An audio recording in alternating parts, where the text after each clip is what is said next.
It's time to strap in and get ready. The leaders in NRL Supercoach are incoming. Bringing you the ultimate insight to help you win your leagues and climb up the rankings. You're now listening to the Insight NRL Show with your hosts, Brain, Mattrix, and Whisperer.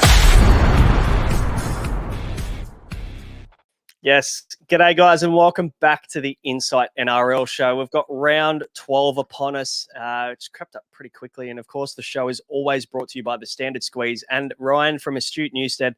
I'm the Supercoach Brain, and I'm here to talk you through team list, trades, captains, tons more. And my co-host, the Supercoach Mattrix, is with me fresh off a, would we call it a magic round bender? Oh, I mean, there was some bending going on. It was a big weekend. Had the wedding in the middle. You and Whisperer pulled out on me, but yeah, had a big weekend with Aman, and I know Simon's a listener, so thanks for having me in your groom's party. And yeah, look, I repaid him by drinking about 40 of his beers, so that was great. Yeah, good. There was a lot of chat in the Discord about how many beers you would have had over that 3-day period, including the wedding, and I set the line at 40.5. Was I close? Yeah, you would have got it. I only had 2 on Sunday because I was driving back. But yeah, I honestly would have went real close. That would have been, that Saturday was huge. Like, considering it was like a lunchtime wedding, and we were having like the beers and the photos and stuff, getting ready and stuff like at 8 or 9 o'clock in the morning. Yeah. There's probably a fair chance I hit that. I wasn't keeping bottle caps in my pocket. So no, that's fair enough. Guys, we are live, of course, so drop your questions below if you have questions for the week ahead.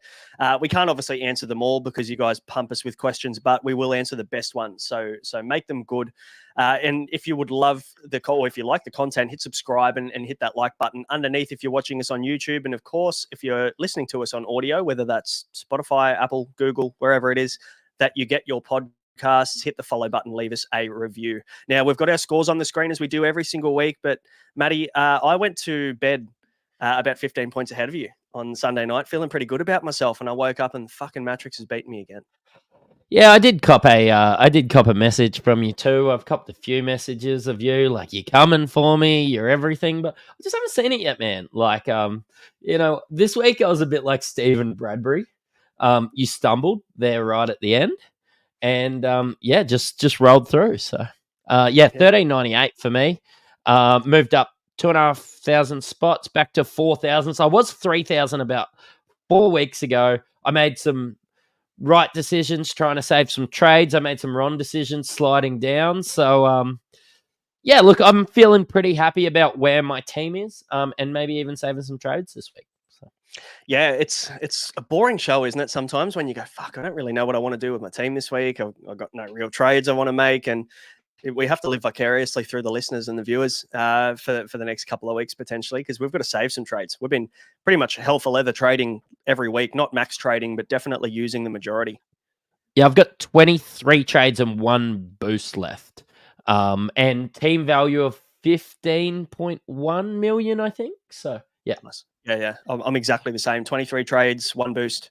I think 14.85 mil, I think, team value. So a little bit behind you on that one. But we've got 4th overall in the chat. Nick Stevens, shout out to him. What's the strategy? Take some risks or play it safe? I've never been 4th overall, so I'm not 100% sure. But I'd be paying pretty close attention to that top 1% stat in Supercoach Plus if you have it, and just having a look at where the majority of the ownership is sitting. Because I think for the most part, you've just got to still make the right calls every week, right? When it doesn't matter where you are, you've got to get the right players in. You can't overthink it too much.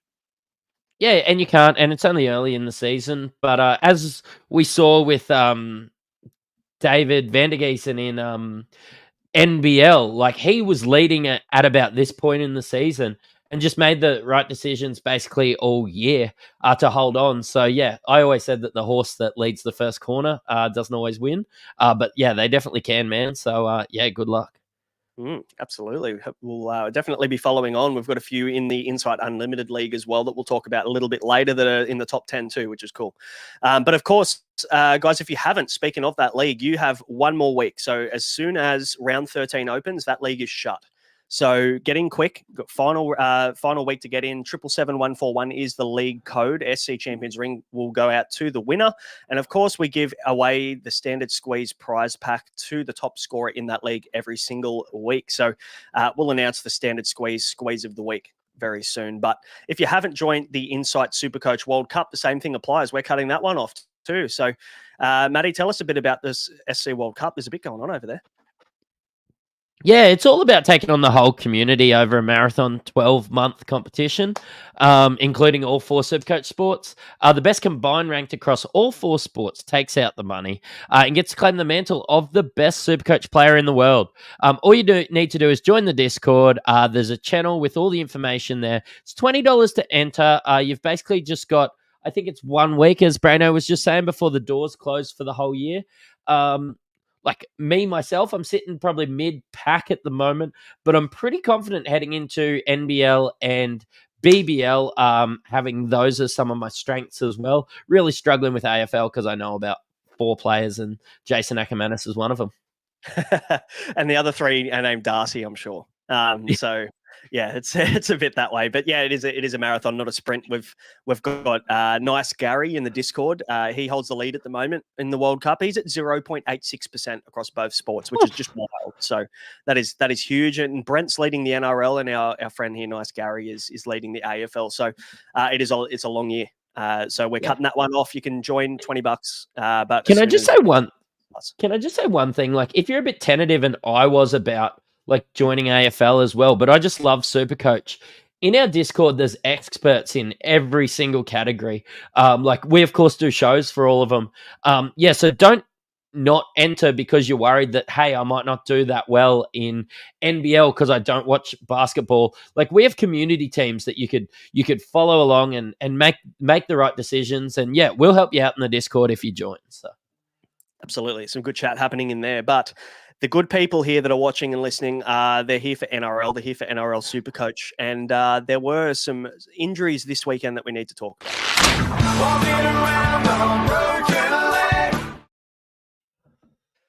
Cam Munster, mate, 8 weeks. Looked like the bloke got shot, tore his adductor off the bone. Not as serious, and might have avoided surgery, which is good.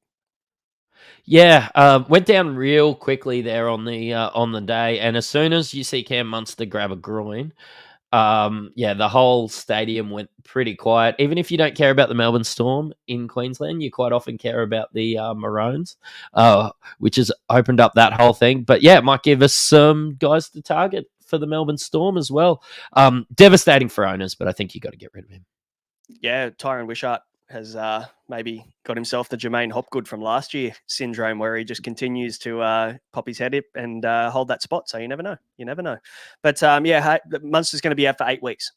So, obviously we're going to keep an eye on that moving forward. But yeah, unfortunately, he's definitely not going to be playing Origin, and we'll probably be back for the run home, which is great for Melbourne because they'll get Pappenhausen and Munster back for that run home at the important part of the year. So fingers crossed to him with his recovery. Now, Payne Haas, initially it was reported as a toe injury because he couldn't even weight bear, couldn't even put weight on his foot when they carried him off the field. And then he's come back like the Undertaker, just risen up out of the coffin and back on the field. And I was listening to NRL Physio describe this one, and he basically said it wasn't toe, it's a tendon or a nerve, I think it is, that runs down into the foot that kind of got, hit or impacted. And it's kind of like the funny bone of the leg, I guess he described it. So it's super painful and you lose function, but it comes back really quickly. So it looks like Payne Haas, good for Origin, great for New South Welshman, good for Broncos.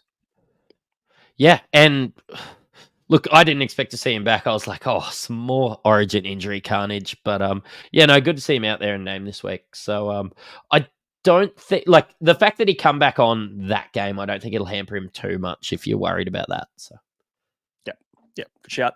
Now, Jamin Salmon obviously still owned because he does play the first major buy. I'd say people are probably holding on to Jamin Salmon for that reason. I might be one of them. He had a staph infection last week and was in hospital. So he's been named for the Bulldogs this week, which is great. But for anybody, look, I wouldn't talk you out of selling him, but I also wouldn't talk you out of holding on to him and using him for that round 13. Yep.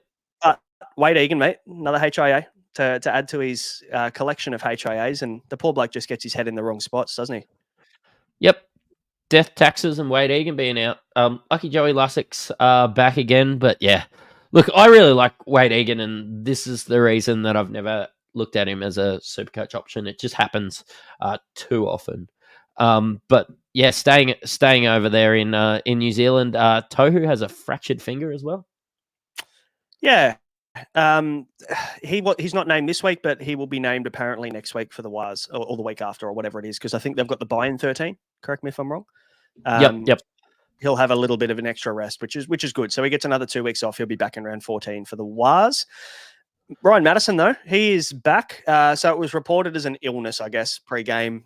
He dropped out randomly an hour before the kickoff. But he's been named again, and Bryce Cartwright's been named as well to come back onto the bench for the Eels. So we'll talk about the Eels a little bit later, but, we don't really do breaking news. But BA, gone. Trent Barrett, welcome.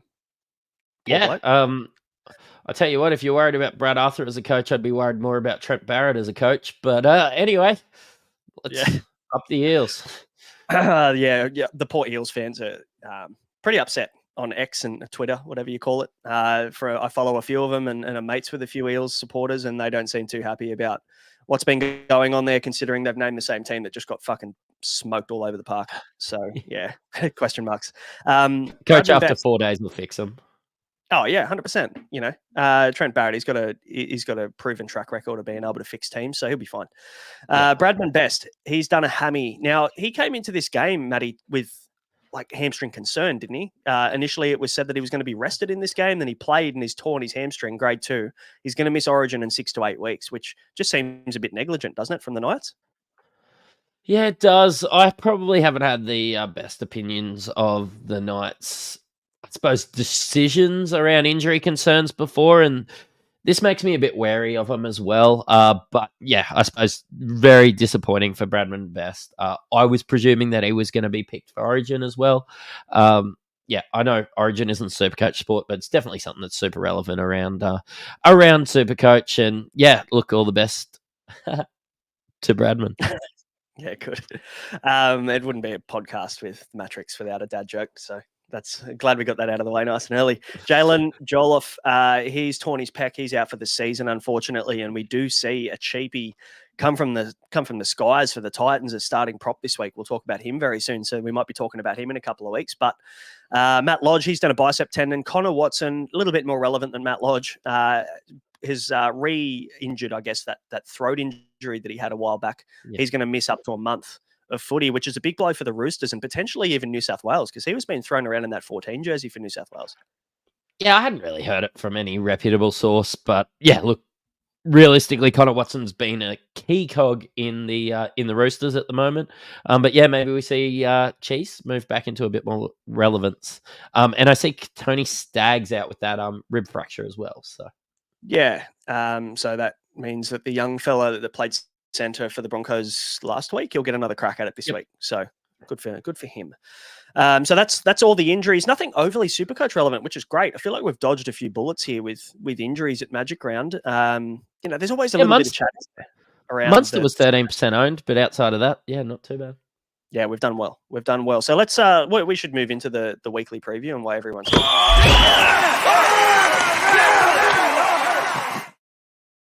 now. Buy, hold, sell. I tell you what, there's some players in this one. There's a bit to talk about, and we wanted to take a little bit of a Origin taste to this, or a buy round, buy planning structure to this buy, hold, and sell. So let's talk about the buys to start things off. Target acquired. Kick us off with the first one, mate. I bailed and you didn't, and you'd be happy. Yeah, Dilbo Baggins. Yeah, my boy there. He is now a handy halfback dual with a 46 break even. Doing absolutely everything for Parramatta. 680k, so still at 100k discount for what he started the year on. Touched extremely low 600s. I'm not sure if he went as low as 500 this year, but Dylan Brown's an absolute no-brainer now that you can play him in any of those 4 spots, don't you think? Yeah, that duel is golden. I think it's provided us a bailout strategy for anyone who held Nathan Cleary that extra week and didn't jump on Sam Walker. So for me, that's exactly what I'll be doing this coming week. It'll be Cleary to Brown, and it's a pretty easy move. And Josh said it last week on the show, or was it last week? Yeah, it might have been, with that Dylan Brown provides more value now at halfback than he does at 5'8", which is wild to think when we were talking about at the start of the season, 5'8" just being terrible and having halfback with so many great options. But now we got DCE going to Origin, Jerome Hughes is out, Nico's probably going to play Origin, Cleary's injured.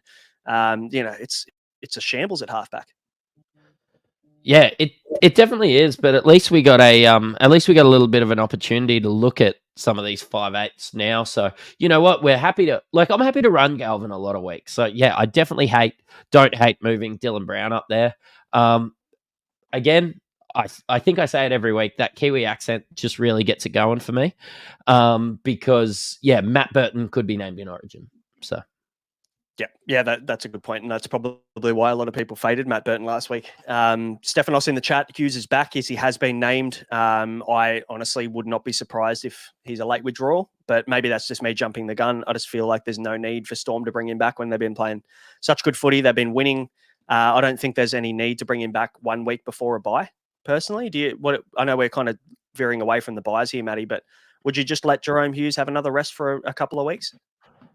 I mean, I would, especially with where the Storm are, but like Jonah Pezzet's injured as well. Like, I don't know, they might just maybe they just need him. Yeah, they might just need him as opposed to playing a hooker or something at halfback. And I suppose we've seen how some of that goes for the Gold Coast Titans. But yeah, look, maybe he just.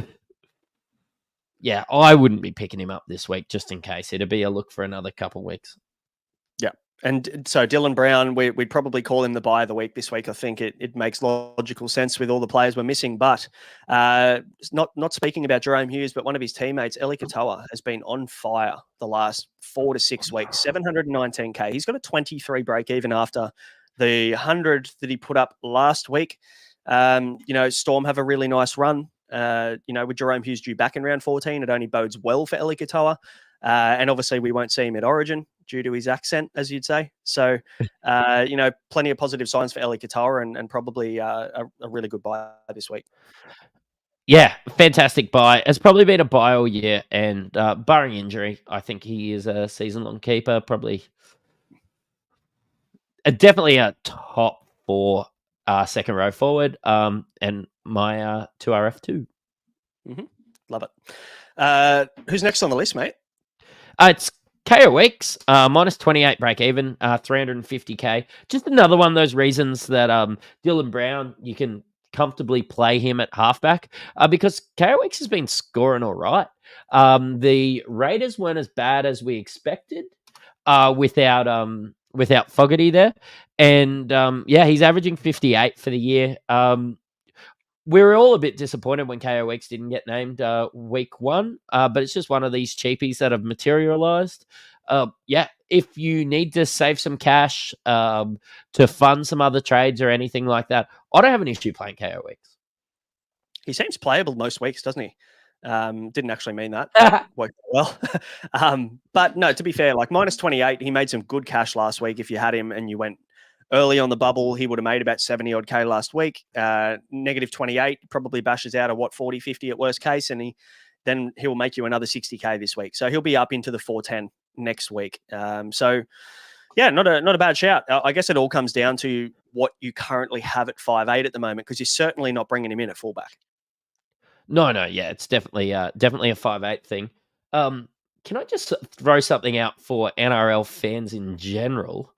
KO Weeks is an excellent NRL fantasy buy due to the fact that you get kick meters, and Ethan Strange isn't much of a kicker. Good shout. I bought him his first week, and that's paid off well in fantasy because you don't get 3 looks in NRL fantasy. You've got to jump on straight away. And it is weird without the beers, Melissa. Unfortunately, worthy sacrifice. Mattrix, the athlete that he is, he's got basketball on very soon. So that'll be post-match.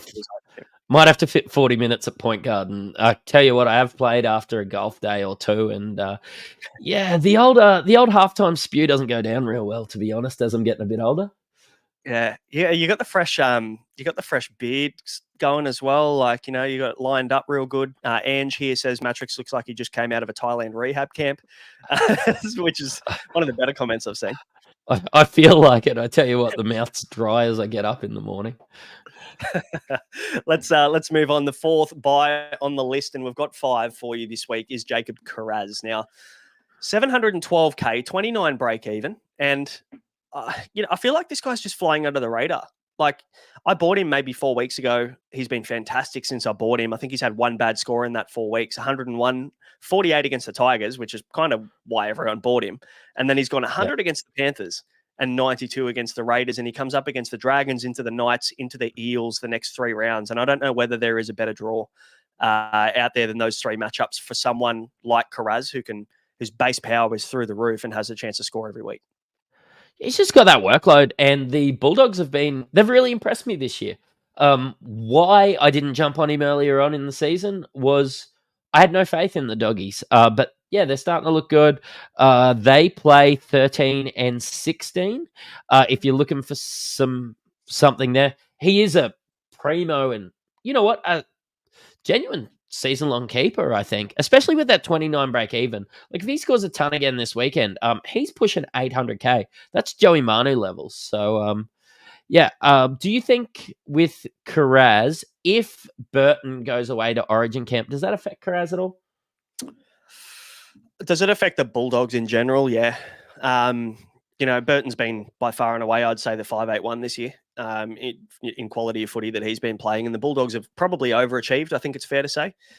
So for me, I think everyone maybe cops a little bit of a hit, but I think the structure is good enough. I know obviously they're going to lose Stephen Crichton too. I think there's every chance Stephen Crichton probably plays for New South Wales at centre. So losing Crichton and Burton will hurt the Bulldogs.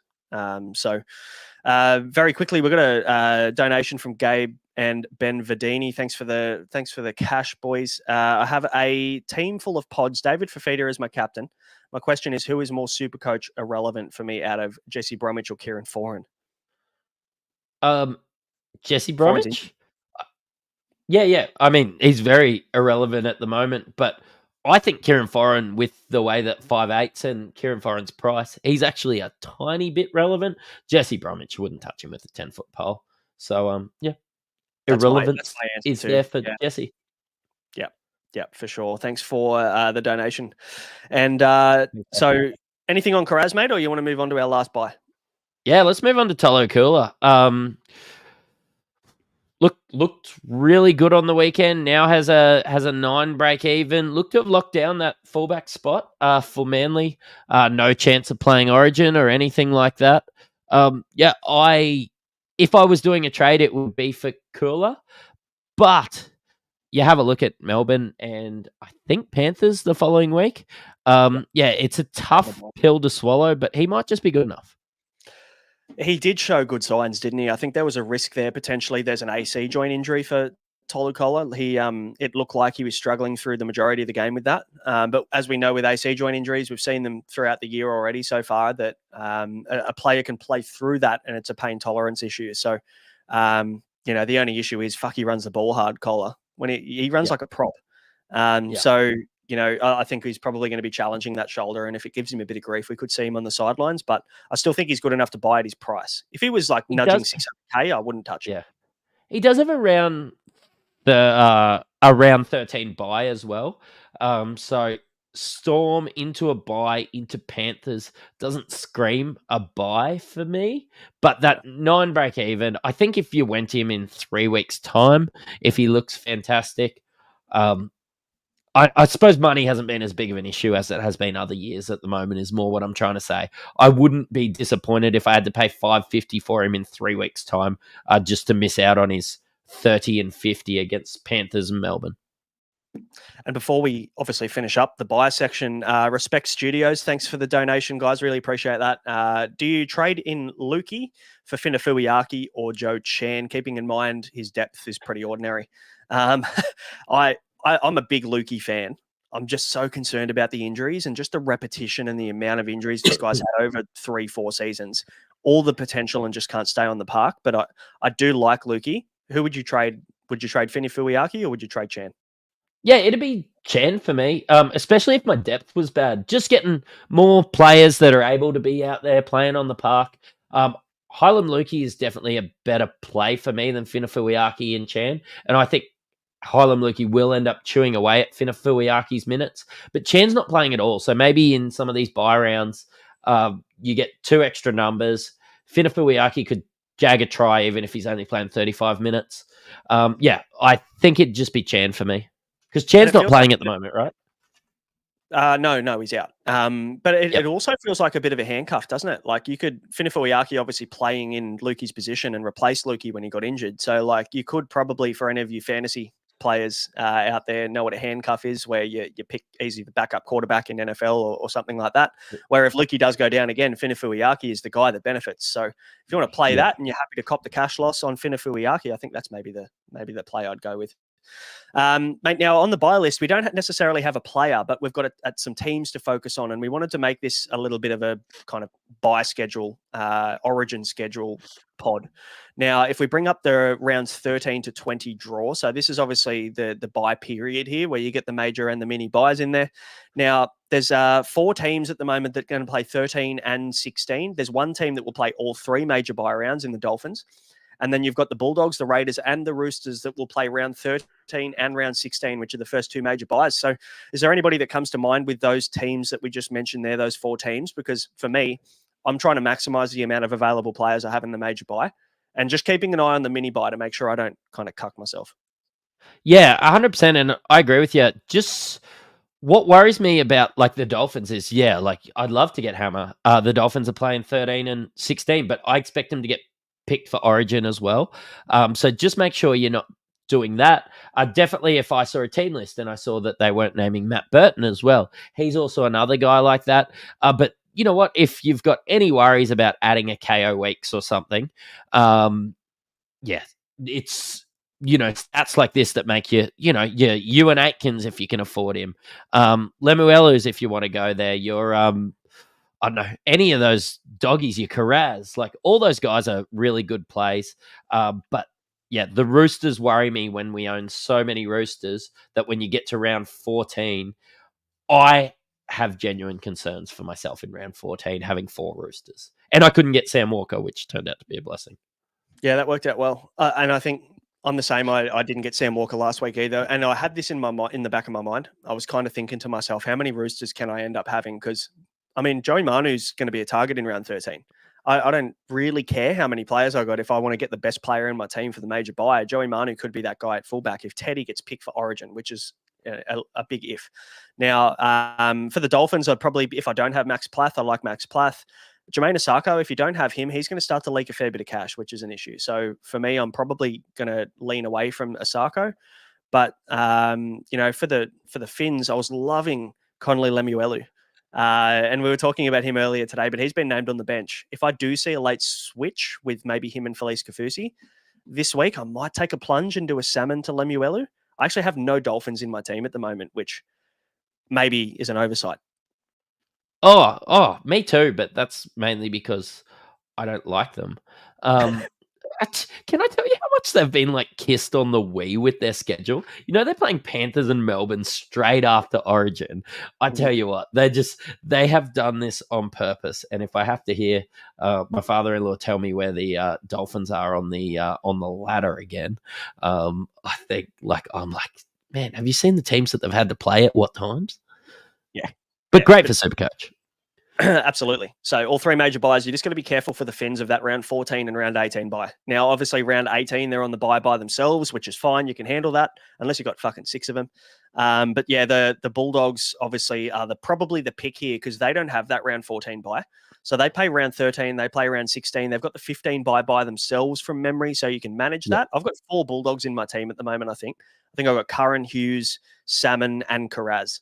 So I feel like I'm in a pretty good spot to handle at least the first 2 major buys. So this is just something that you need to start thinking about when it comes to buying players, is that your Roosters, Raiders, and Dolphins coming into round 14, just be careful you don't overload on those 3 guys or those 3 teams, because round 14, when you have to field a full 17 players, Matty, could be real tough for you in comparison to only having to field 13 in the majors. 14's so much harder for me than 13. Just remember, you can still name 17 players, and you get your best 13 in round 13. That's some of the questions that I see sort of creep up every year. And so you can field 17 players. So, yeah, like I know Joey Lussick's out this game, but somebody like that is an example that I would use. If he happens to jag and get 70, then fine. But if you've got 14 players and he scores you 23, which I think we've found out he's perfectly capable of, yeah, it just drops completely out, and you're in a lot better stead if you've got 17 than 13.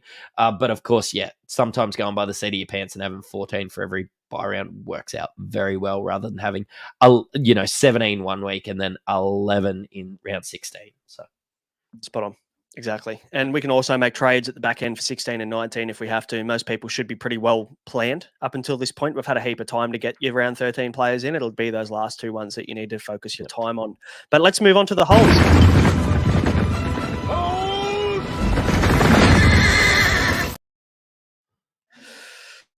Oh, I tell you what, this guy, the last 2 weeks, hasn't he pissed Supercoach owners off? I boosted him in for a grand total of about 93 points over 2 weeks. I made an extra trade this week. Honestly, every time, because obviously people talk to me about Supercoach, not because I'm good, just because I love it. And I was like, well, at least I had the flexibility to loop Val Holmes. I did an extra trade of trading in a Tigers player so that I could loop Val Holmes this week because I thought Val Holmes running at Isaac Thompson, he's a bit of a turnstile. This could be absolutely huge. I'm thinking the same this week, but there's not a bad matchup for Val, to be fair. But yeah, I hope that they're starting to give him the ball a bit more. But if Cowboys are humming, which have been pretty ordinary, Val will be humming. So hold. Pretty ordinary is a compliment, I think, to how the Cowboys have been playing recently. But yeah, I'm definitely holding Val for this week against the Tigers, against two very inexperienced centers. Where Tigers are not only a bad team, but also beaten up with injuries and suspensions and things like that. The suspension of Brent Naden is a blessing, an absolute blessing and a win for the West Tigers. But in saying that, we're still beaten up. So, yeah, Val Holmes should score well this week. Same with Scott Drinkwater. We'll talk about them for captains later on. Kai Pearce-Paul, though, 541K, 68 break even. I would recommend that people hold Kai Pearce-Paul, at least for this week while he's on the bye. Not only do you need a Knights player to be able to use as a VC loop, which I think some people don't really take into consideration. KPP also started on the weekend, and we saw Tyson Frizzell go through the middle rotation and Dylan Lucas still play on the other edge. So I think there's a chance there. Frizzell might play a little bit more middle minutes, and they use KPP for 80 on the left edge. So that's what we saw on the weekend anyway.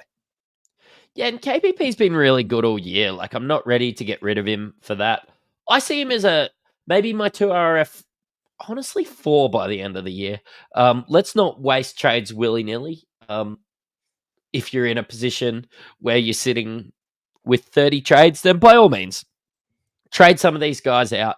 And then if they bottom out, you can trade them back in again because you've got those trades. But yeah, for me, and especially anybody with maybe 26, 27 trades and below, you'd be mad to get rid of Kai Pearce-Paul. I don't even think he's a trade out the following week after the bye. Yeah.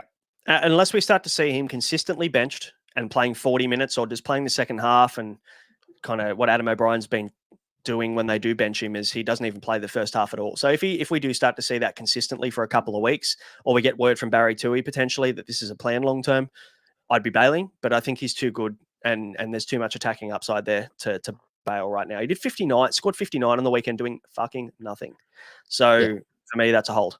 Ronnie Mulatalo, though, mate, you've got him and you've had him through his little dream run there, but things have slowed up pretty quickly for Ronnie. But the draw looks pretty bloody good. And I'll tell you what, he might be on the buy list next week. Yeah, he could nearly be on the buy list this week. I think he'll maybe drop a little bit of cash this week. But for someone you pay 600K for, and I didn't pay like the 800K or whatever when he nearly touched 900K. I didn't pay that money, so I'm probably less frustrated than some of the guys out there. But to be completely honest, if you've paid this sort of money for him, that's a guy that you play on matchups. And Ronnie Mulatalo's always been somebody that you play on matchups. When Nico goes away, if Braden Trindle comes back, Braden Trindle loves to go to Ronnie Mulatalo's side. So basically, as soon as Braden Trindle left the team, Ronnie Mulatalo wasn't scoring as many tries. But the thing is, what I've saw from Ronnie Mulataro is that base this year. Like, when he doesn't score tries, he gets 40 now. He gets 50 now. Hey, he even gets 60 at times. And that screams keeper to me. Used to be a guy that would never score well if he didn't score tries, and now we're getting enough. And Simon Brown, I knew you'd be here, mate. This is for you, this one, because we're being back and forth pretty much all season, Simon and I, about Ronnie Mulatalo, and we bought him at a bad time last year, and I'm hoping that I can reverse that for everybody. So back on the Ronnie train next week, fingers crossed. But he is a hold this week. Terrell May, also probably a hold, 610K. He's got an 82 break even, which just it isn't ideal. I know that people are probably panicking with the potential money that you would lose, but he does play round 13. And I think we do need to look at the numbers for round 13 and these guys. You could trade him in round 14 if you need to upgrade him for a keeper. Yeah, no, I'm not wasting any trades at front row forward at the moment. So, Terrell May, 610K. I'm just impressed that Terrell May's reached 600K, to be honest. I know.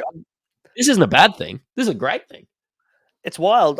I think I said to you today, how the fuck is Terrell May 610K? Like, when did that happen? I think it must have been off the back of his 120 that he got that other week, 2-3 weeks ago. So, and they'll drop out, and he'll drop to mid 500s again. But surely you've got bigger issues than Terrell May in your front row forward. You would think so. Now, there was a question from Nikhil here about Trey Fuller. Is Trey Fuller a hold? And the answer is absolutely yes, considering he'll only miss this week and he'll be back for your major buy in round 13. And then you can probably trade him after that, can't you? Yeah. Yeah, I've traded him out. But if you held on to him through last week, definitely hold him through for this week, because that's why you've held on to him at this stage. Yeah, don't change your plans for any other reason. Like, it's 429K. I'm sure you're going to do okay without that. And I do expect him to score well in the buy round and go up in cash. And then it's time to get rid of him and probably trade him that week to somebody that'll help you out in that mini buy round. So, Yep, good shout. You might have to bail on a Dolphin or a Raider or someone like that in round 14, or a Roosters player like a Terrell May in round 14, but you can worry about that then. And then we've got a little combo of players here that, I probably would hold for a number for round 13 in Smithies, Lussick, Azarko. I know that people are starting to panic and go, shit, they're going to start to lose cash. Smithies has been mid, but I mean, are you really going to complain with Smithies scoring your 48 to 51 every single week? That's a fine 2 RF6 or 5, really, isn't it? Yeah, I'm fine with Smithies at the moment. Some of these other ones I can nearly get around selling though. Yeah.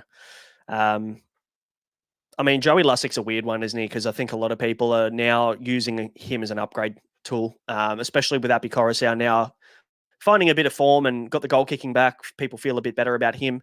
The Tigers, though, they miss round 13. So I'd probably be urging people to hold Joey Lussick until round 14, and then you can go to Api, who will then play 14 through to 25 back-to-back. So that's probably the way I would approach Api or any Tigers players, really. Anything else to add on the hold? Sorry. Not really. Air of caution around Asako. Like, yes, he got absolutely no ball this week. I just have a look, and I expect the Dolphins to go through some rough patches at some stage. And we all saw what happened to Dallin Watene-Zelezniak. Asako's a lot of money. You've probably paid a lot of money. Just know that if you hold him and he goes back down to, he could be 500K at some stage. And you probably just have to commit to holding him or commit to selling him. And now's the time. Good shout. Let's move on to the players you should sell.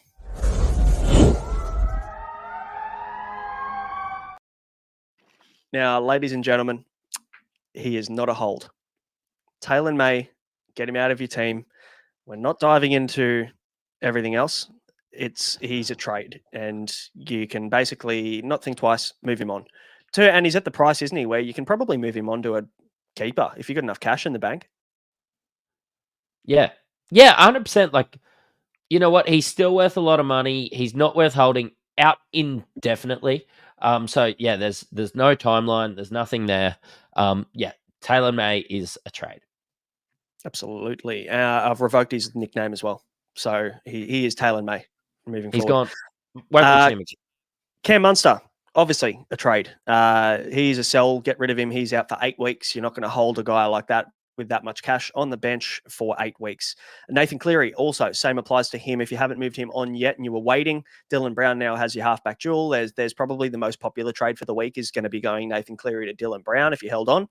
Otherwise, I think even at 5'8", he's a bring in. If you can upgrade it to Murray Martin or someone like that, or an Ethan Strange if you're sick of him, I'd probably be trying to get Dylan Brown in my team.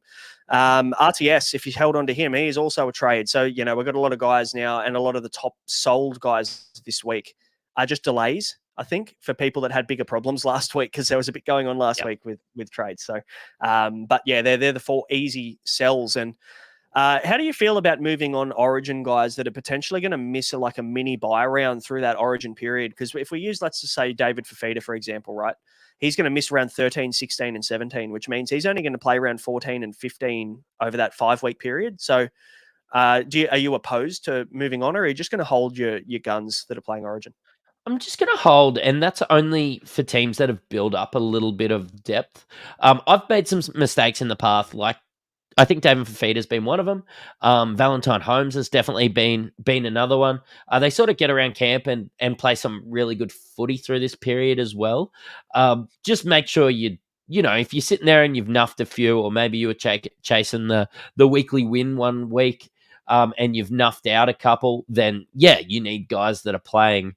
But as long as you're okay with holding them all year, and most of these guys I am, definitely your Fafitas, your Val Holmes, all those guys, I think you can cover them, especially with some of these guys like Talangi and David Armstrong playing really well. You know what? I'm not opposed to sitting Val, playing David Armstrong at the moment. With my luck, they'll probably outscore him anyway. I would not be sitting Val this week. But anyway, that's up to you. Definitely not. I'm just saying, if Val was not playing that week, it's not the end of the world if you're playing a Talangi or a another guy that's 300k. Yeah, you've built that depth throughout the year so that you can hold these guys. Yeah, good shout. We've got a question in the chat. Is Ruben Cotter a sell? 95 break even. He's going to play Origin. We've seen the tendency to rest or reduce Ruben Cotter's workload through the Origin period as well. Todd Payton isn't opposed to doing that. If you do have Ruben Cotter, so I'm just trying to look up his stats right now. He is owned by, this new app. He's owned by 34% of teams. So very relevant conversation. Are we moving him on? Yeah, I think he is a trade out just because of the way that Todd Payton does that every year. Look, forwards are a little bit different than some of those backs that I was mentioning in Val and some guys like that. But if you're okay with holding Rubes all season and that was your plan, a 95 break even doesn't scare me for a guy that averages 60. Yeah, exactly. He's not going to lose a ton of cash. But Stephanos, a question here: would you sell to Joey Tarpany? This is you. He knows you're Joey Tarpany. We had this conversation beforehand, and I was looking at Joey Taps' scores, and it's just fucking I thought I would have mistaken him for Taniela Paseka or something. You look at his scores, and they're not Joey Tarpany scores. They're just some mid-random front row forward that plods along at 400k. Yep. Yeah, so, and averages 57, top of 81, but that 39's what scared me. When he's getting 39s, but that was 60 a year ago. And that's what scares me. And I expected Joey Taps to go up with Fogarty and some of these other guys out because I expected them to play through the middle a little bit more. They're not doing that. KO's exciting. Stranger's been good. Yeah, I know I've mentioned it nearly all year wanting to go to Taps, but I think, you talked me out of it. So watch him score average 80 for the rest of the season. Thanks for coming. Let's talk about the watch list for this week. I'm watching you, Wazowski. Always watching. Talk to me about Dallin Watene-Zelezniak. Look, if you own him, you can't trade him out. He is worth too little now. So you could nearly put him in the holds for the poor people that own him. But Sean Johnson apparently coming in healthy in round 14. I don't expect the Warriors to be this bad all year. And I know they just beat the Panthers, so let's just leave that there. But they will be able to get Dallin some better ball maybe in a couple weeks. Look, he is nearly a buy with a 90 break even with who the Warriors are playing this week, which I believe is the Dolphins. Oh, I kind of like that matchup too. But he is nearly a buy, honestly. Dallin there at 460k. And you can play him on matchups. Like, he's not that season-long keeper that we considered, much like what I said with Ronnie Mulatalo, but it's going to ebb and flow with how the Warriors are going. He's a 400k player when the Warriors are going shit. I think someone in the chat, I can't remember where the question is, I'll find it later, was saying, is Dallin a buy, but wait till 14? And I think I would wait until round 14, considering the Warriors, they've got the buy in round 13. Then they, in round 14, play the Cowboys, who have been very leaky to edges. They play Melbourne, which isn't ideal, but then they play the Titans. They play the Broncos off the back of Origin, and then they've got the Bulldogs. So I kind of like that little mini run there through the middle there for the Warriors. So DWZ definitely on my watch list with more. And can I just touch one thing? Then we don't have to answer this question later. DWZ is a play against the Dolphins. 100%. 100%. What about Isaac Tungo? Now, he unfortunately is this week playing against the Sharks, the best defensive team in the competition. No Nathan Cleary, so there are a couple of downsides to Tungo, but it looks like he's bottoming out in price. He scored, I think, 70 last week. 525k looks to be where the bottom is. 60 break even this week, so you don't necessarily have to jump now, which is why he's on the watch list. But I tell you what, if I see another score from Isaac Tungo, round 13 he covers. He misses round 16 and 19 buys, but he could be a nice little number next week. My problem is Penrith looked clunky, and that was a bit of junk that he scored this week on.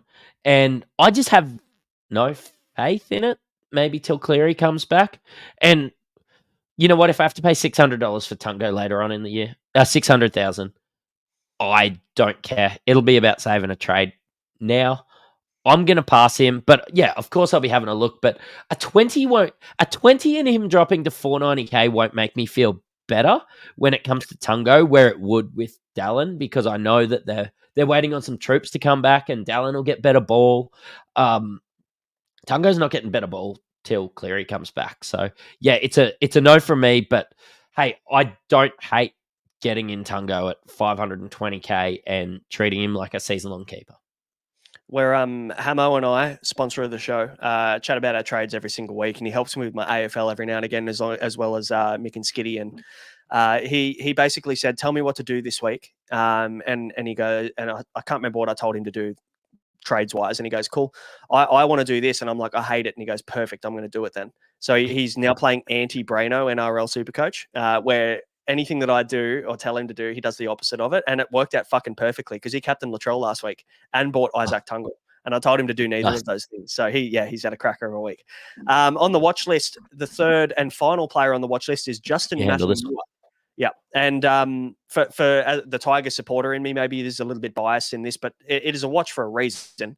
Obviously, this guy's very raw, but I would love to see him actually get an extended run in this team, and I think he deserves it now. I think Benji in the press conference came out and said that some heads were going to roll in a friendly way, saying that, you know, the discipline's been poor and we keep beating ourselves, talking about the Tigers. So now they're leaning into hopefully Matamua starting at lock with Isaiah Papali'i back to the edge, and John Bateman isn't back for a while. So hopefully they can experiment and let Matamua find his feet in first grade, because I think he's genuinely a good starting 13, a good ball playing starting 13 for the Tigers that they haven't had for a while. So we'll keep an eye on Matamua moving forward because he is nice and cheap, and could be a nice little downgrade option at 2RF when the West Tigers become relevant. Now, also, we're talking about there's 4 teams here that are going to miss round 13, but they're going to play around 16 and 19. So those teams are the Tigers, the Titans, the South Sydney Rabbitohs, and the Manly Sea Eagles. So they do miss round 13. So what I would be urging people to do when you're looking at players like this, obviously if it's a primo or if it's a keeper, doesn't necessarily matter. You don't have to worry about waiting. But if you are getting these guys in to take advantage of the draw or the schedule through the bye period, I'd be holding off until round 14 for Tigers, Titans, Souths, and Manly players.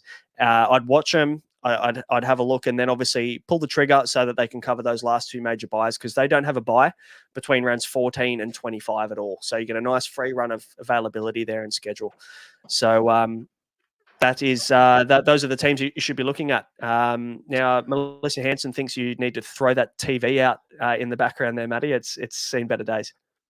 Ooh, I need someone else to come around. So I've got an old Super Nintendo that I plan on setting it up with the TV. I've picked it up on Marketplace. So yeah, I want to set up a retro gaming lounge. I've just got a leaking roof in the room. I want to set it up. So yeah, it gets thrown in here. Can I add one more to the watch list just to be a pain in the ass? And that's on me for not ever doing the notes. Ryan Madison, or like just generally these guys at Parramatta, like your Cardis, like your Lanes, like if you were swinging the axe from the games that you've watched, wouldn't it be for someone like Sean Lane that has been extremely underwhelming? And if you've got somebody like Matto there, look, maybe Barrett in a couple of weeks starts to experiment. And Matto's the guy at that price. Like, I know we've said a few weeks ago, like, oh, is Matto someone that we can look at? And it's no with Brad Arthur's rotations and what he was sticking with. But there's a new coach in there, and I'm going to be having a look at Parramatta pretty closely. Ryan Madison, I can get around. Not sure I can get around Sean Lane. I don't know how much is going to change there, unless we do see when Mitch Moses comes back into this team, it frees Dylan Brown up on the left edge a little bit more, and they go back to that combination they had in 2022. I meant that they're gonna like get dropped.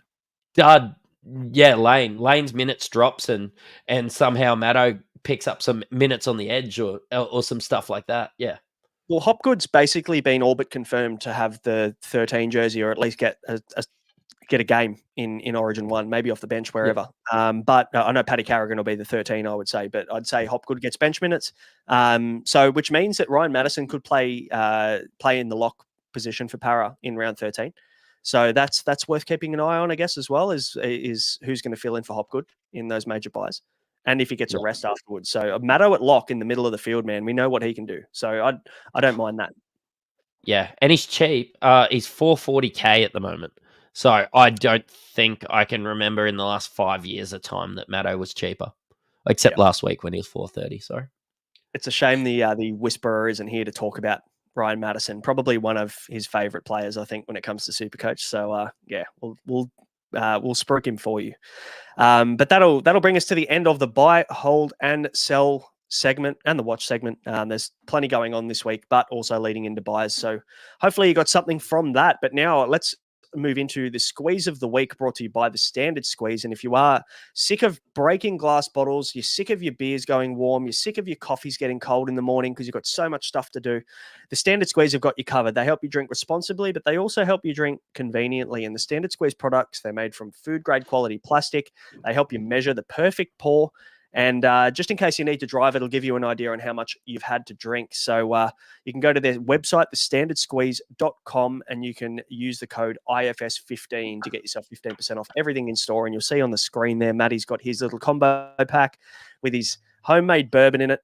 And you just squeeze the little bottle there and it fills up the tank at the top. Perfect 30 ml pour, and then you just tip it in, or you scull it like Mattrix usually does. We haven't seen Hamo on the show requesting a Standard Squeeze skull for a while, so we'll let you off until he's back. Yeah, good.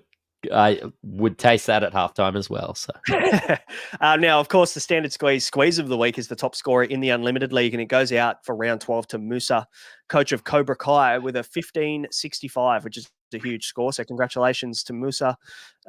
He captained Edwards, which again was the top scorer for last week. Had Harry Grant, had Katoa, had Nico, and then his centre wing, get this, Young, Garrick, Farlongo, Talangi, Armstrong, all went massive, and he had all of them. So very, very well done.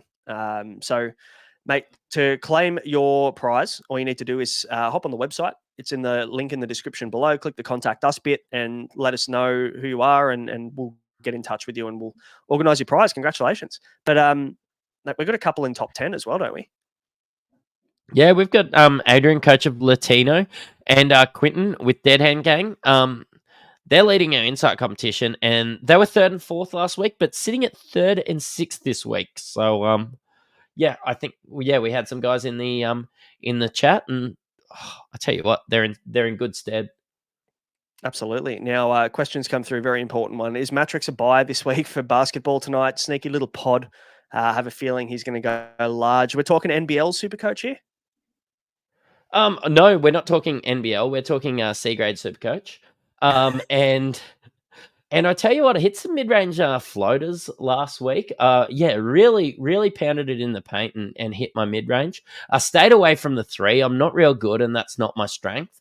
But this week, I know some of the guys on the other team, and I'm one for not going easy when I know them. I'm a bit of a pest, but I'll be going at a couple of 6'4" guys this week. So stay tuned.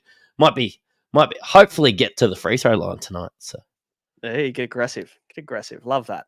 A bit of LeBron James Lakers about that with the free throw differential. Yeah, 100%. And I saw somebody ask, like, who would they compare me to if I was an NBA player? And Jared Bayless is one that springs to mind. And if you ask who he is, he's not that good. I thought you were going to say someone like Mike Conley because he's like one of your favorite players or something. But no, he's too good. Yeah, good. Love it. Okay, let's move into the games then, shall we? Obviously, weather affecting. We don't even need the stinger for the weather this week because there isn't any really around. It's 0 to 1 mil max. Maybe a sprinkle here and there, but nothing that's going to affect the games, which is good. Dries a bone. So the Knights, they're on the bye this week. So Thursday night, we got first game here. We've got the Bulldogs and the Dragons at Accor Stadium. Jamin Salmon comes back into the team, so it's shuffled a few things around. Unfortunately, Josh Curran, he goes back to the bench. Farmasuli, he goes back into the reserves. He drops out. So they're the only changes for the Bulldogs. And then we've got Leilua. He comes back from his injury. He's on the bench. And Ben Murdoch-Masila, everybody's favourite front row forward 4 from last year, he is out of the team as well. Now, very quickly, Lomax. We haven't talked about him at all yet so far. Rumors are, and I think if I can try and find the comment, because there's been a ton, that there's a potential chance that Lomax misses Origin selection, which again, now probably if that's the case, he becomes relevant again because people were worried about him getting selected, right? Yeah, they kind of always talked about that, and I'd just wait for team lists to come out. But Madge is apparently really high on Jesse Ramian. I've heard Madge say that in press conferences, and I get it. Jesse Ramian's a great player. But yeah, look, if Zach Lomax doesn't get named, how are Dragons through the bye period? Well, let's get it up on the screen, shall we? We'll have a look. So around 13 to 20. Oh, got to move the question off the screen. Don't mind me. Where's the Dragons on here? Panthers round 13, which is the best time to play the Panthers. West Tigers round 14, bye 16, and the mini bye in 20. So yeah, not too bad for Lomax, to be honest. Yeah, I don't mind that. Obviously, I think it's just safer to wait until the end of round 12, really. Like, just do we need to jump this week? Probably not. I know, and the Bulldogs have been pretty good defensively, so I don't know whether you need to just rush Lomax in this week. I know people are looking for a Taylor May replacement, which fair enough. But can you wait a week? That's probably the safe move. I probably prefer an Asako to Lomax or something like that than a May, I think. Yeah. Even just go early on. Oh, no, don't go early on Mulatalo playing the Panthers. Don't do that. That's silly. All right, let's move on. Friday, 6 p.m., Cowboys Tigers at QCB. I feel like this game is going to be real fucking weird. Or it'll probably go as expected, or it'll just be one of those games. Every time the Tigers play the Cowboys, something weird happens where fucking one team scores 70. And we don't know which way it's going to go. But I think for the most part, the Cowboys are going to rip us a new asshole in this one at home. They're 1-17 as well, so no changes. I mean, Tigers didn't look too bad. Like, Tigers probably didn't look as bad as the Cowboys on the weekend. But yeah, look, Cowboys are 1-17, and the Tigers there's a bit of action happening with IPAP back from that suspension. How did he not get more weeks for that kick, that trip? I don't know. It's weird. I can't even pick the length of suspension. There's a lot that goes into it, obviously. But I can't pick it. Yeah, they flip a coin and they roll the dice. Yeah. And you got to get snake eyes, I think, to get off. That's the way that it works this year. But Cowboys are 1-17. Kyle Felt, he's in the reserve, so there's every chance that we see him come in potentially late. But for the Tigers, a bit of movement going on. Declan Casey, he comes in for his first game as a West Tiger. Josh Felitti comes in at centre as well. So you got those suspensions to Justin Olam and the GOAT, Brent Naden, who I hope never puts on orange ever again. So they're in the centres. You got IPAP now, who everyone was frothing about getting in at lock. He's now been named on the edge, and Justin Matamua has been named at lock, which is great. When I was going, I was talking. I had a free minute to talk about the Tigers without being interrupted, so I took it. And then Alex Twile, he's on the bench. So let's talk Val Holmes, because we do talk captains at the end of the show, but Val will come up in conversation then. Yeah, so Val running at a rookie. Yes, please. He hasn't been impressive the last couple of weeks. Honestly, early round, still worth throwing the VC tag on him. Look, maybe Scotty Drinkwater's a better option. But like you said, they could score 70 on the Tigers. And Val's goal kicking, 4 points a pop. Oh, yes, please.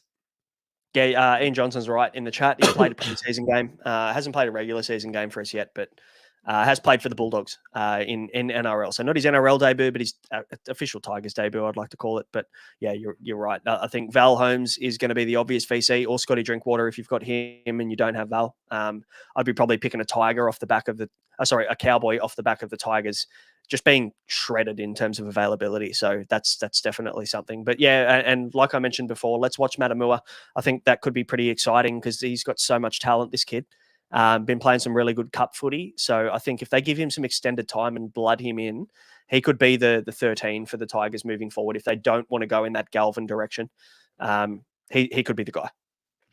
Yeah, and I haven't really looked at Matamua that much, but I know you and Josh have absolute raps on this kid. So yeah, I'm excited to watch him play. So that could be a highlight for me at Friday 6 p.m. because I hate watching the Tigers and I hate watching the Cowboys play. I always miss the 6 p.m. game because it's bed bottle bath time. So yeah, it's a fucking terrible time for football. But Fisher in the chat, he's only buying IPAP if it's confirmed he's going to wear the headgear, which is very important. Headgear has been proven to increase Supercoach performance by 27%. So definitely on the headgear watch. Yeah, and 40% less chance of getting a HIA too, I heard. So. Yeah, NRL physio would turn over in his fucking grave if he heard shit like that. All right, Friday, 8 p.m, Manly versus the Storm at 4 Pines Park, home game for Manly. Jason Saab, he's back, which is good. Polo out. Still no Lachlan Croker. He went down with a HIA in round 9, and we still haven't seen him. And this is the third week that he's been out now. So very interesting to see whether he's copped another injury or whether this is just prolonged concussion management. Yeah, I'm not really sure what's going on there, but yeah, look, I'm sure if they're sure that he's not ready, affects my draft teams a little bit, old Lachlan Croker. But yeah, look, exciting to see Saab come back, and Saab is one of those guys. Call him a Ronnie Mulatalo light. If you can get him in a fantastic run, cheap, like. This is perfect. Look at this let's go back to 2021. High score of 162, low score of 5. 2022, high score of 121, low score of 4. 2023, high score of 120, low score of 8. And just for consistency, this year he has scored a 96 and an 8. So, ladies and gentlemen, Jason Saab. You know what? Every single one of those is an injury as well in the 7th minute, because or it could be an injury in the 70th minute because his PPM isn't exactly there. He doesn't have the work rate, does he? But yeah, he's a boom or bust kind of guy if you're that way inclined. For the Storm, Jerome Hughes has been named, which is interesting. So that's a close watch. I think if he is named and gets back and gets a game, I think he is a watch. I don't know whether you need to buy him this week. But in saying that, people are looking for a Cleary replacement. I'd prefer Dylan Brown, but if you've already got Dillbags at 5'8", who's to say you shouldn't go Cleary to Hughes this week if he ends up playing? Yeah, and Hughes has always been a great one through the Origin period. I've done it over the years and never disappoints. Look, I don't think Wishart will overstay his overplay his hand, I suppose, with Hughes coming back. I think he'll fall back into line as well. Wishart's look good, but yeah, look, I really love the Hughes pick. Talk to me about Wishart then. Is there any option there to play him as a downgrade in 5'8"? He's got the halfback 5'8" dual, which is handy. I wouldn't be picking him at halfback, but I mean, he wouldn't be a bad downgrade considering he's probably got the gig, really, doesn't he? How long's Pezzett out for? Oh, Oh, he's done an ACL. He's done for the season. yeah, he's done. Yeah. Yeah, So he's when done. Munster's So yeah, and like Munster could be a long time. Wishart scored very well in 80 minutes. I think his Whisperer had the stats and yeah, goes fantastic over that time. Look, I don't hate it.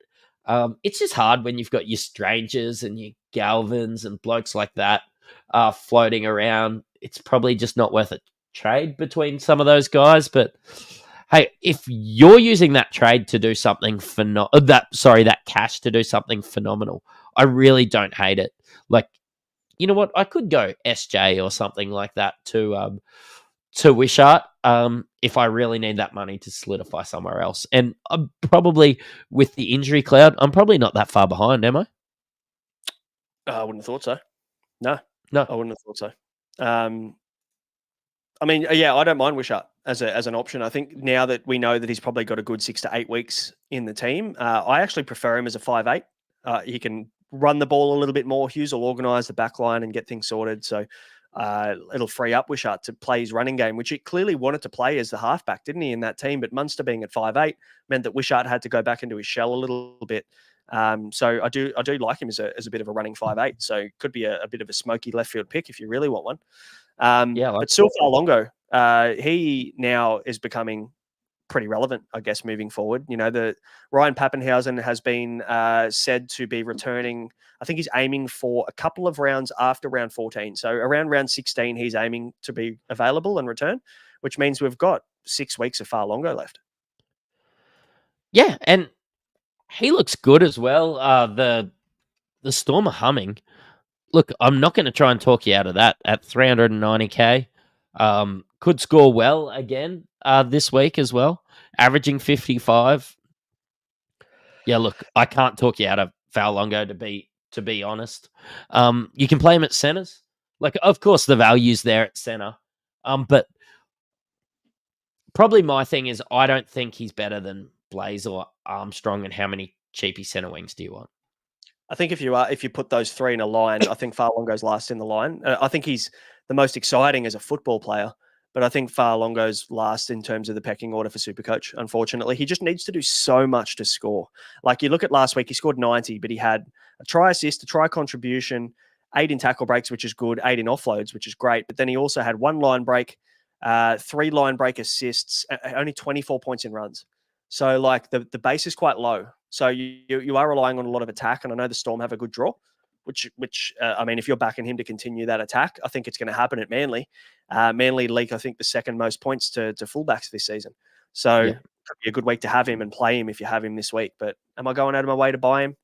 Probably not sure I am. Let's move on to Saturday, 3 p.m. Raiders and Roosters at GIO in Canberra. Peter Hola comes in to replace Josh Papali'i, and that is the only change for the Milk.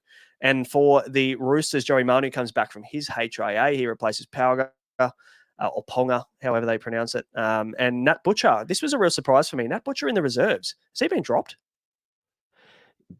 It looks like it. I'm not sure if there'll be some late mail or something like that, but right now that's what it looks like. Butcher dropped. And I tell you what, says a lot about the Roosters' depth, because I don't think he's done anything too wrong this year. He's been good. I actually had no issues with how he's been going, and he's been solid on an edge, which is bizarre. Now they've got Radley, who is predominantly a middle, named in the edge. And Naf White comes on and is named at lock. I reckon this is playing silly buggers here. Trent Robinson has gone full Ricky Stewart against Ricky Stewart, and he's just fucking thrown all of his numbers all over the joint. I reckon we will see a late switch, and I think Nat Butcher will probably come back in, whether that's on the bench or in the starting team. Radley will go back to lock. White will go back to the bench. I think that's probably what we'll see. Or maybe they fucked up the jersey number sizes this week when they got them printed, and they had to name the team like that, 1 to 17. So who knows? What about Joey Manu, mate? You're an owner. You've been a happy owner, and now is the time to kind of buy him. Should we buy him this week against the Raiders, or should we just wait until we know that Tedesco's been named for Origin? Look, I really like the Raiders matchup, can I say? But Yeah, just wait until Teddy gets named. You've waited this long. Like, there's no value in him at 800K. I just went a bit early knowing that I was going to be happy to keep him. I was even happy holding him through HIAs, through, a couple week injury, whatever. Joey Manu's a keeper to me. But yeah, you don't need to rush. Like, what's he got to break even of 77? He'll probably score around that. It could be huge against Canberra, but he's in the centres. Just wait until we find out whether Edwards or Teddy gets the fullback spot. Yeah, I think that's the safest way. We spoke about KO weeks at the start being a buy, so that's our opinion on that one. Depending on obviously position, you're not buying him to fullback, but if you have the availability at 5'8" to move someone on, weeks is not a bad option. Terrell May, a hold. So we've spoken about him. So we can probably move on to Saturday, the second game of the day. It could be the game of the round. Sharks versus the Panthers at PointsBet. I'll tell you what, if the Sharks can knock off the Panthers at PointsBet here, they can kind of shake off that whole flat track bully, persona, I guess, that they've kind of gained over the last 2 years. Yeah, and they look great and sort of didn't come from nowhere, but kind of come from nowhere. No Trindle there. Atkinson's been really good. Doesn't bode well for Mulatalo in this matchup. I'm actually considering sitting Mulatalo this week against the Panthers, but Sharks 1-17. Yeah, great defense, can score right. Probably more worried about Panthers players against Sharks than Sharks players against Panthers as well. So. Funny how the tides turn when it comes to, defensive powerhouses. But yeah, I think this will be a tough game Supercoach wise for most. I don't know. What do you think about Nicho Hynes as a captain option? I think Ian Johnson in the chat just mentioned something. Under strength Panthers, we've got to mention. Sorensen comes back into the team. Garner drops out. Henry's back on the bench for the Panthers, but no Cleary. Is got to hurt them, doesn't it? Yeah, no Cleary's got to hurt them. I don't like it. Hynes as a captain option against the Panthers. Their defense will still be pretty good. So yeah, I think regardless of whether Cleary's there or not, I think they're solid in defense. They might not be able to score the points. Yeah, but their defense is going to be okay. Maybe that's the unders. Maybe take the unders in this game total points if you're a punter. Gamble responsibly. Dylan Edwards, mate, he continues with the goal kicking, which is great. Missed that one against the Warriors to tie things up. He would be shattered about that. He'll want to right that wrong, I think, this week. But do we just have to wait again now? Like we're sure that he isn't going to get named in Origin? Oh, you tell me. I own him. Yeah, did you buy him last week? Yeah, I went Trey Filler too. Everybody's been asking me what I'm going to do with this $1 million. And then suddenly somebody messaged me last week and they said, you don't get interest for it. So I was like, oh, I better spend it. So I went Trey Fuller to Dylan Edwards. So love it. It's a good play. Straight on the captain too, which made sense last week. So paid out well. I talked to you all last week about being all over the shop about bringing someone in and not captaining him because I really wanted a piece of Walsh. But then when Walsh didn't get named, it just solidified everything. The stars aligned. Love it. I think Edwards, I'm confident Teddy's going to get picked. I'm confident Teddy will be the fullback for New South Wales. So I think Edwards is still a buy. I think even at the price, I think you pay up and you get him. Obviously, if you've got guys like Walsh this week or Drinkwater, you don't need to trade out any of these fullback keepers to get him in. But if you've got potentially like a guy at centre wing that's going to start to leak some cash, you've got maybe a dual at fullback at the moment, like an Iro that you were using through duels a couple of weeks ago to make those centre wing grabs. Edwards could be the play and then move your dual back up. So that's probably the way I'd approach that. Or if you held Turbo a week after his hammy or something like that, Edwards is the play, I think, for fullback. Isaac Tungo, we spoke about a little bit earlier. He's going to be a watch. We'll see what happens there. But you made a good point about Cleary being out. And Ronnie Mulatalo, we spoke about as well, being a watch. But you're probably saying that you would sit him this week. Is that right? Oh, I'm not, but I'm definitely considering it. It's like playing a Galvin or an Iro or somebody like that. I think I'll just run the gauntlet and probably just play him over someone like Iro because I'm a sucker for punishment.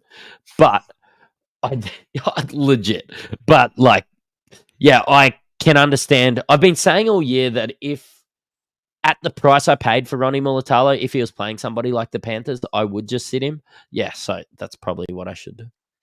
And lastly, before we move on, I put something on X the other day around Paul Alamotti when the Taylor May news came out that he was going to miss this time and he's going to be out indefinitely. Paul Alamotti seems to be the one that has that left centre role kind of wrapped up. Now the concern is that he's outside Jerome Luai, who doesn't know how to pass left. So that is an issue. But they've got Jack Cole. So it looks like Luai is playing both sides of the field, like Cleary would.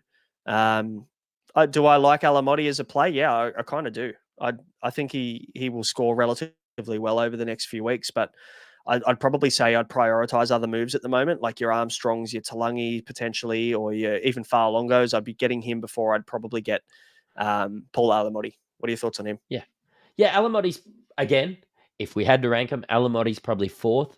And just remember, playing the Sharks this week, so you can have a look. Definitely add him to your watch list. For sure. 7:30 Saturday, Rabbitohs Eels at Accor Stadium. Bit of a fucking poo slinger in this one as well, but I'll tell you what, there'll be some points. White moves to 5'8". Cody Walker goes to halfback, who I was initially interested in, and now I'm not if he's at halfback. Tealpa, he's out. He drops out when they made that shuffle in the halves. Tane Milne somehow has snaked his way back into this team. I don't know how. And Michael Cheekham pairs with him in the centres with Isaac Thompson out. For the Eels, Ryan Madison is back from that illness. Bryce Cartwright is on the bench. Luca Moretti, he drops out of the team for this one now. Latrell Mitchell, an option at fullback, even though the Rabbitohs are shit, like that. And that's the issue, is that I have zero confidence in any of the Rabbitohs players, which just put us a bit of a damper on who should normally be an absolute slam dunk option in Latrell Mitchell at fullback. Yeah, 100%. But he still seems to score well, doesn't do too much, picks his moments, will bang out 70. I would stay away from him for captain options or anything like that. But hey, against the extremely ordinary Eels at the moment, if you're one of those crazy people playing a centre at fullback, I don't hate Latrell. It's just heading into Origin and everything like that. But yeah, don't hate Latrell, to be honest, for Supercoach. But what do you think about Jack Whiten? Like, not really Supercoach relevant, mid 400s, ex-Origin player? Had the best season average of his career, and that was 58. For me, he's just never really been Supercoach relevant. I actually probably preferred him in the centres if they did keep their spine and keep that kind of left edge humming. Obviously, with the injuries or the suspension to Trell, the injury to AJ, now Cody's swapping sides. There's just way too much going on here for me. We've seen Whiten at 5'8" at the Raiders, and we're trying to hustle before the show to try and find out some stats on Whiten at 5'8" versus Whiten at centre. And it doesn't look like much changes in terms of his scoring output. So, yeah, I'll let that one through to the keeper, especially in such a bad side. Yeah, and 430k, like, I would much rather play a Galvin in a team that's just as bad than a Whiten. Like, you know what I mean? Talk to me about Blaise Talangi, because I don't know whether we have differing opinions, but I think initially we were talking about him being a buy, then we said maybe he's not. Fuck, he's good. Take nothing away from him. He's super talented, but just there's so many question marks around Gutherson and when he's back and where he comes back into this team and how they use Talangi moving forward. And I can't afford to use 2 trades, getting him in and out for 100k. Look, yeah, I understand that, but I've got one word for you, and it's vibes. Blaise Talangi is vibes. Like, I'll tell you what, watching this kid on the weekend, Aman and I were absolutely screaming everything. I last minute put the reserve on him, and I just love the kid now. Looks about 16. I tell you what, I would not be buying him a rum and coke. That's a trap. But realistically, yeah, I wouldn't be trading in Talangi if I didn't have him. But as an owner, I am definitely playing him against the Rabbitohs, especially showing that he could score 100 against the Storm. And I guess now, like, you're one of two people. You're either on Team Brain or Team Mattrix here. You either held Talangi or you held Jacob Gagai. Now, both of these guys are playing in this game. Gagai with a negative 10 or 12 break even, I think it is. Or 17, I think it is. And Talangi with a monster negative break even of minus 60 odd probably will make the most cash this week pretty comfortably. But regardless, if you got either of those guys, I reckon they'd both be a play this week, if I'm completely honest. Is Jago running at Sevo? I don't give a fuck. Doesn't matter who he's running at or what edge, because if you're a center or a winger against the Eels, you will just rack up meat pies for fun. If we look at Supercoach Guns try map, there is I think like 70% of their tries to centers or wingers against the Eels. Like I'm going to try and quickly find it because it stands out like dog's balls when you look at when you actually look at the spreadsheet. So the Eels, so they've conceded 8, and this is before last week. They've conceded 8 tries to left centers, 8 tries to right centers, 7 tries to right wingers, and 5 tries to left wingers. And that is by far and away the most tries. That is 28 tries to either centers or wingers this year. That's wild. And can I say that I was having a chat with Aman, and he said, "Can you believe that we just saw Remus Smith's greatest game in first grade?" Oh, fuck. This Remus Smith, big fan of the show, isn't he? Because Remus Smith loves me, always in. I'm gonna send him a squeeze later on for all the slander. But yeah, look, Remus Smith with a couple of meat pies last week, and that probably to me shows how bad the Eels are, and I'll leave that there. Good way to finish that one off. Sunday, 2 p.m. Second last game. We've got Broncos Titans at Suncorp. Walsh and Walters are back. Haas is named, which is great. Staggs is out. Karapani stays at centre. He was good. He looked solid. Smoothie back on the bench. Blake Moser out. I won't say my favourite kind of comment on Blake Moser because it's a little bit derogatory, but I saw on Twitter a cracker about him looking like a certain type of person that I can't mention on the podcast, but it was a cracker. But he's gone. I got to find that. I'll try and find it, and I'll put it in the Discord for anybody who wants to know. Foreign reserves. So he might be back this week, which is positive for the Titans. Weaver, he stays. He was good. Randall got named at 5'8", but there's every chance we'll see a late swap again. Tony Francis comes into this team. Now, apparently this guy scored 38 tries in 43 Queensland Cup games in his career. So this guy's just a try-scoring machine. So very interesting to see how he goes. And the man that will be replacing Jamin Jolliffe, Josiah Puhulu, he plays at prop, starts at prop for Jolliffe. So very interesting. Still no, what's his name? Campbell. Still no JC. I don't know how to even see this one. I know the Broncos are win. It should be pretty comfortable, but Walsh, lock for captain? I mean, with the late out, you'd have to think that it was a little precautionary too. I suppose, yeah, the issue is health, but I tell you what, Billy's a big in as well. Moser didn't really impress me. The Broncos were pretty ordinary and a bit clunky last week, but I think Walsh grabs this game by the balls, don't you? Oh, for sure. I'd be very surprised if we see him go sub 100. It just seems like the stage is set for him to run amok in this one. So I feel pretty good about putting the captaincy on him this week, but we'll talk captains in a sec. But really, nobody else really standing out in this one. David Fafita, if you don't have him by now, you probably just have to let him through to the keeper being so close to Origin. Anybody else grab your fancy? No, absolutely nobody on the Gold Coast Titans. Then let's move on to the last game, the Wars and the Dolphins at Auckland. We've got Rocco Berry comes back. Nia Corey comes back. Freddie Lussick comes back into the team just as Wade Egan has a week off, his customary fortnight off for a HIA. Ali Leotawa, who looked good last week as well, he's out with an ankle injury. For the Dolphins, we've got Plath back. A lot of people will be happy to see Plath return, especially with the buys coming up. And Kenny Bromwich goes back to the bench, but otherwise not really much going on here. DWZ, we've spoken about. Now, Tamari Martin at halfback, I tell you what, Tamari Martin's a hold this week. If you're looking at moving off him, which I have been trying to get rid of the bloke for about a month, I'd hold this week because he actually looked good with the ball in his hands, organising a bit more and doing a lot more of the kicking, yeah? Yeah, he was nearly the most expensive Martin in Supercoach after last week. But yeah, looked really good with SJ out. Yeah, sort of, again, grab the game by the balls. But yeah, Tamari is a play this week if you have him. I hate to break it to you. Yeah, he could be. I've got Galvin and Tamari at 5'8". So who would you play out of those two? Still playing Galvin, surely. Yeah, I'm still playing Galvin. Yeah. I was trying to talk up me boy Tamari, but no. That's fair.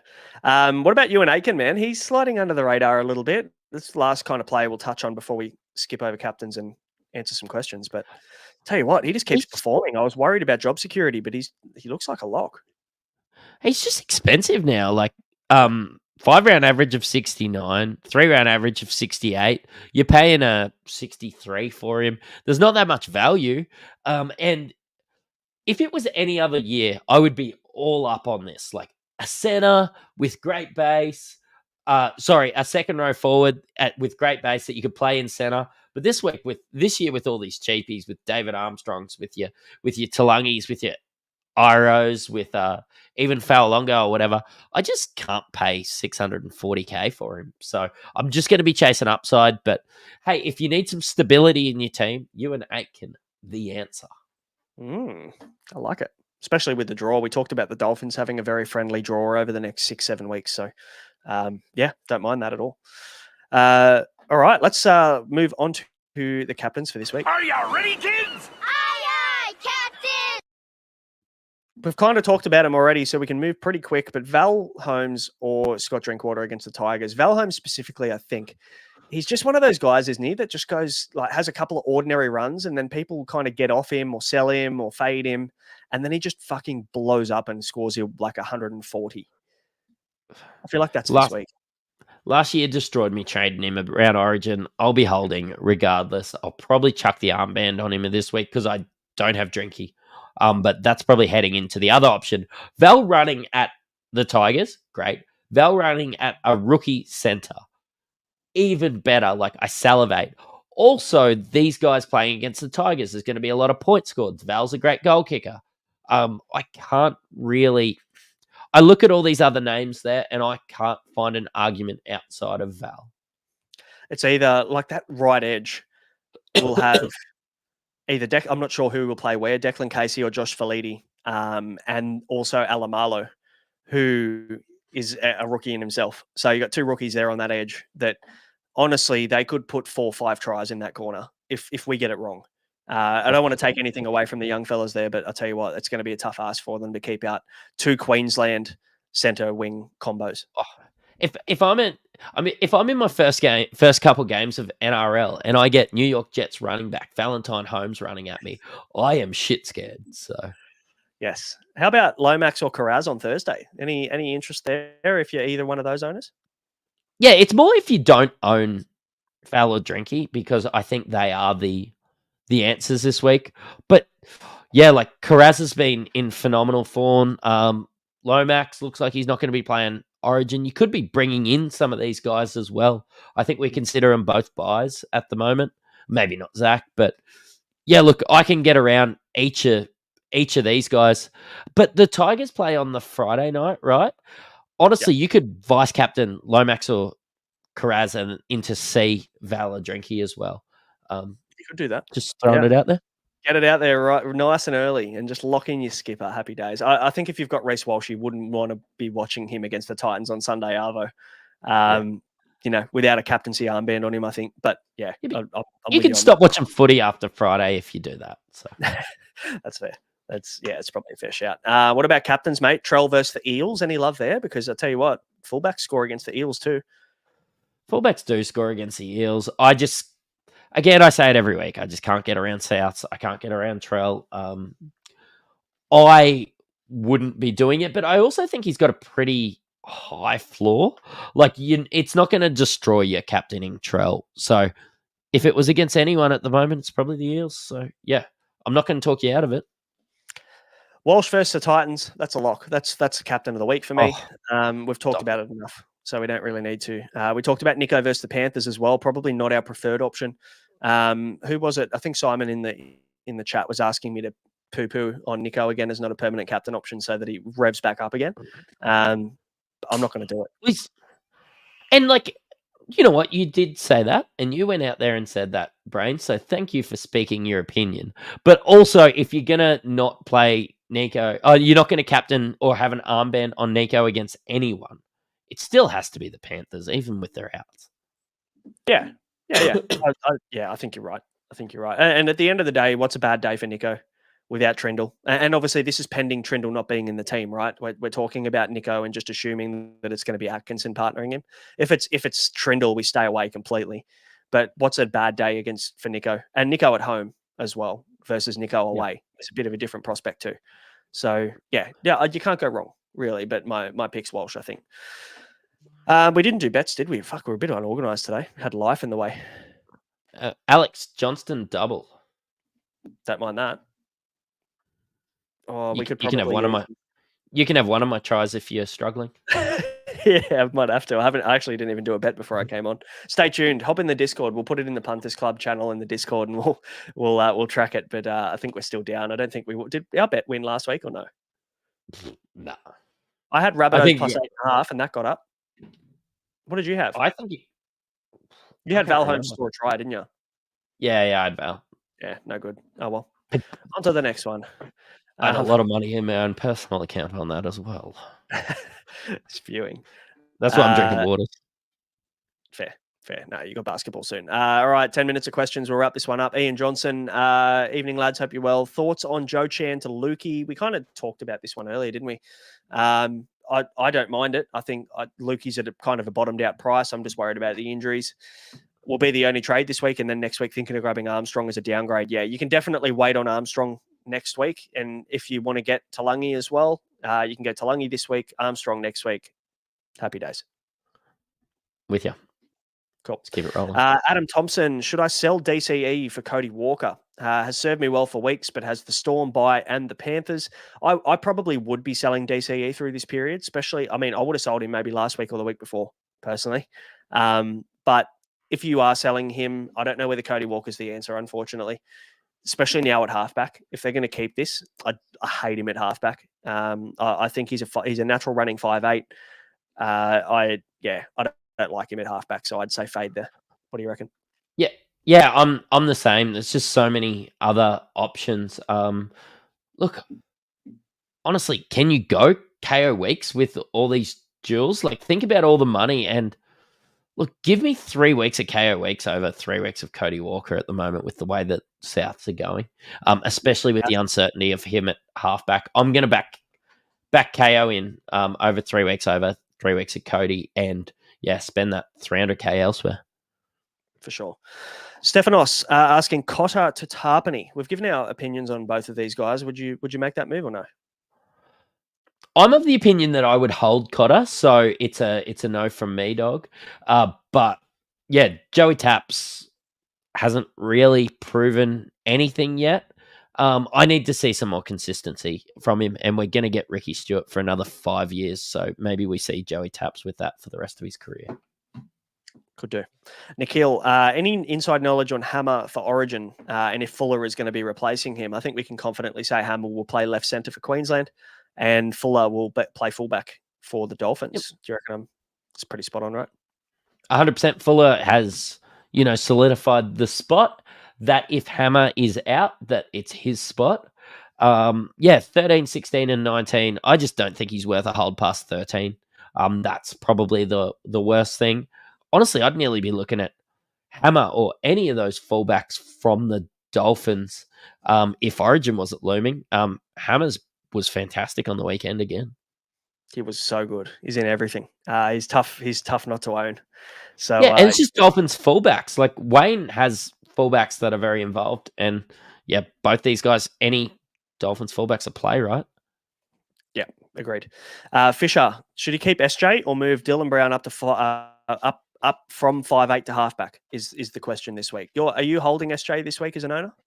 Yeah, I'm holding SJ. Like, there's nothing else.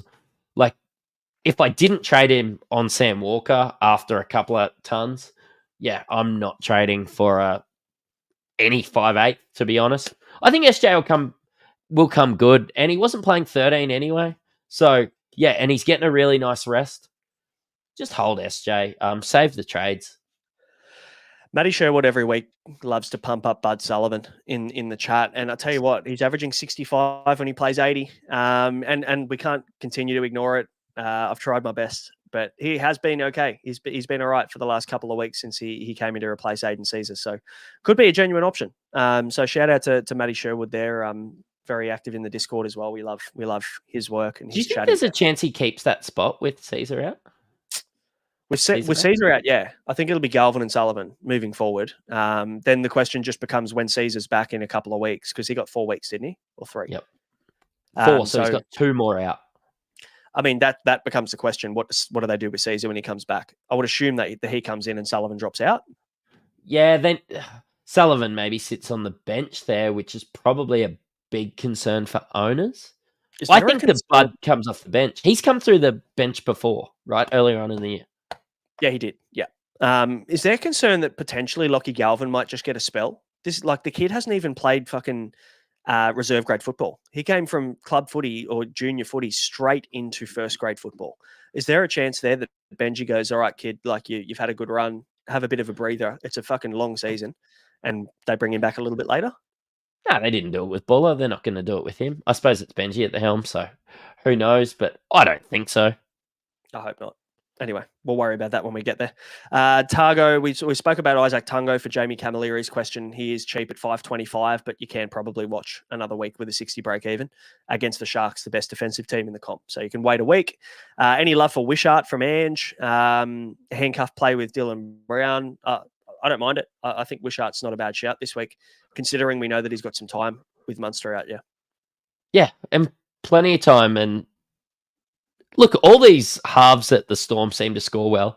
They've got great players running off them. Yeah, I honestly wish I had the flexibility to get a Wishart, but it's just trading out somebody like, I don't know, SJ, which I've committed to the hold, or a Galvin or somebody like that. Yeah, I think I'm just going to have to watch Wishart go by, but he could easily be 550k in a couple of weeks.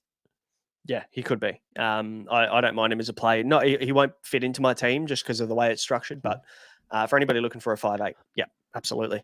The Book of Psalms, is Lane worth holding, or should we just sell? I think, honestly, personally, if you've still got him, just hold on to him now. I think it's too late to sell him.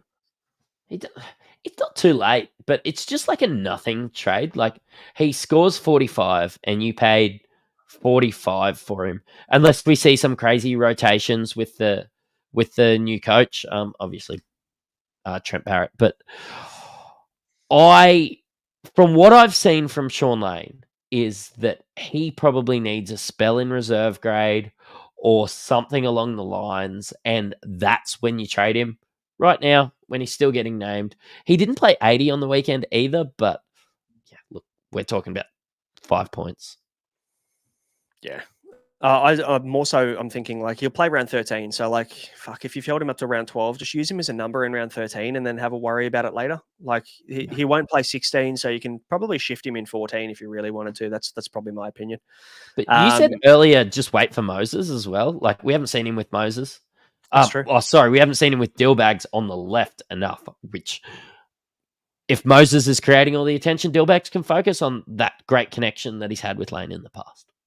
Good shout. Ian Johnson, Sam Hughes, I'm assuming, for Isaiah Papali'i, and then move Curran up. Don't mind it. I think that's all right. And then the last question is Lussick to JMK, which I also think is great. Yeah, I wish I could do that. I would be doing this trade if I wasn't about 10k short, because I held Lussick for too long. Yeah, I've held Lussick too long now as well. But guys, that will do and bring us to the end. Thank you for watching us. Sorry we couldn't get to all of the questions. We love them all. And obviously, if you want to ask us questions, you can become an Insight Unlimited member. Just jump in the Discord and we will lead you in the right direction, or hop in our DMs on X and we will we'll point you in the right direction to get in there. Please hit subscribe and like if you made it to the end and you do like the content.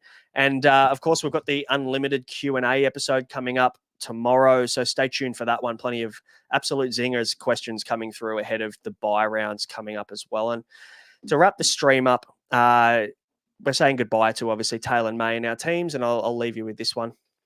Get that garbage out of here! Thanks, Mattrix. Thanks, guys, for watching. We'll see you on the weekend. Have a good one. Cheerio.